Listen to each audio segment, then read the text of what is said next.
మారాయి.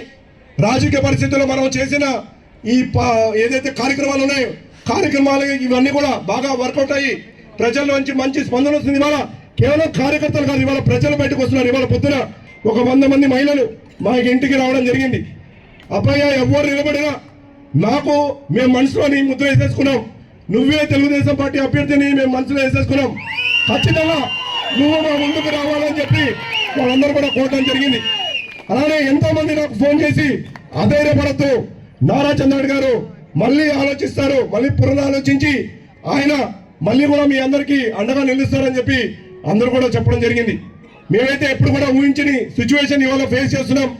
కానీ మీరెవ్వరు కూడా ఇవాళ కార్యకర్తలు అందరూ కూడా నేను మీ అందరూ కూడా భరోసా కల్పిస్తున్నాను.